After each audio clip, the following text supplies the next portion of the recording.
Hello traders, Greg here with a market update. Okay, last night in the US we did have some important economic data that came out. It was the delayed November employment data, the non-farm payrolls for November.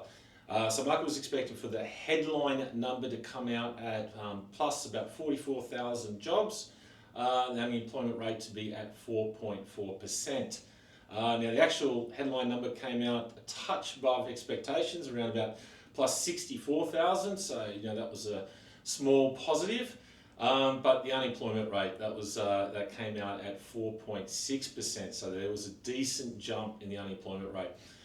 So that's actually the highest unemployment rate the US has had now in 4 years.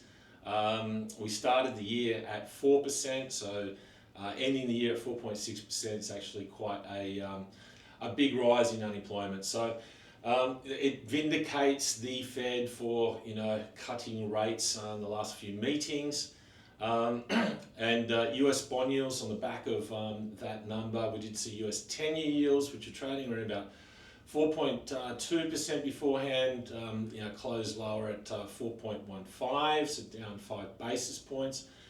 Surprisingly, not a big, huge move. Thought maybe might see it a touch lower, maybe it will go lower later. But in any case, if we have a look at what the Fed fund futures are pricing in for the next Fed meetings, the next Fed meeting is in January the 28th, so that's about 40 days away. So that unemployment data didn't really change the dial too much there.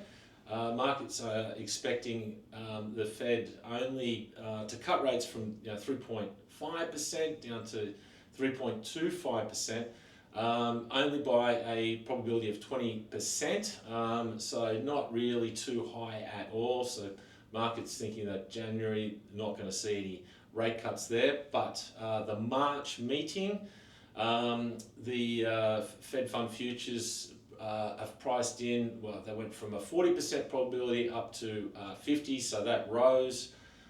So that looks like it's going to be the next live meeting for the Fed, where potentially we can expect the next rate cut in March of next year. Okay, so on the back of that data, obviously that's much softer, dovish data.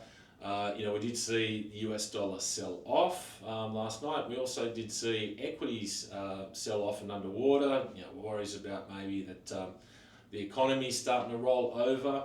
That lasted most of the session, but late in the last hour or so, we did see equities bounce back up.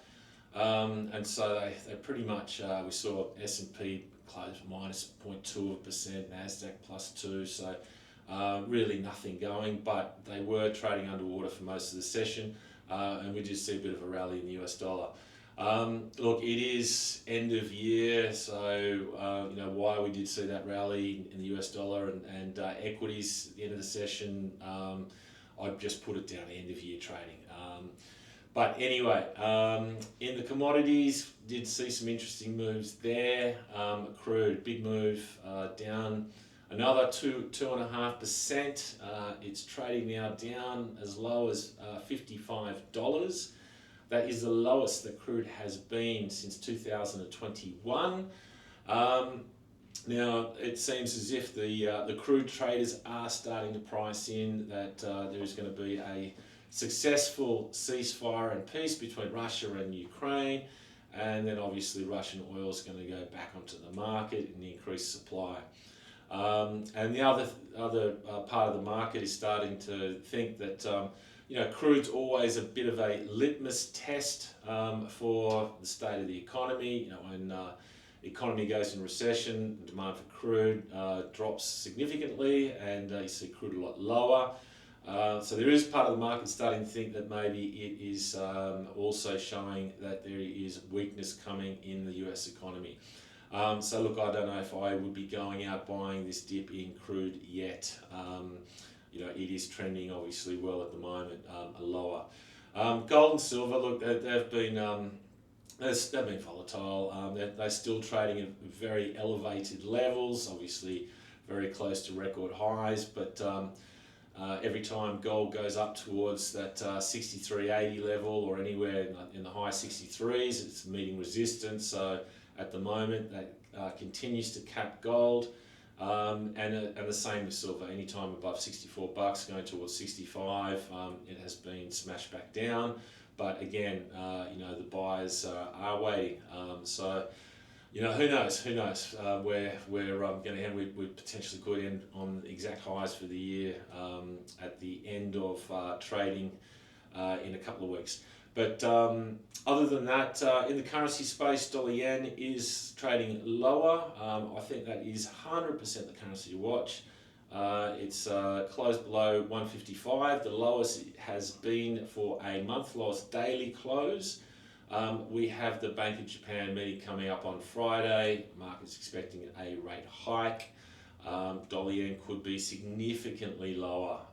So yes, 100% I would not be buying dollar yen at any stage before the Bank of Japan meeting and see exactly how that pans out. But that is the next. I'd imagine markets are going to continue to trade probably on the touch quieter side until this Bank of Japan meeting. And again, that is a huge risk event, and we could see a lot of markets and a lot of volatility move on the back of that. So you've got to remain cautious going into the end of the week. Anyway, good luck with your trades, and we'll check back with you shortly.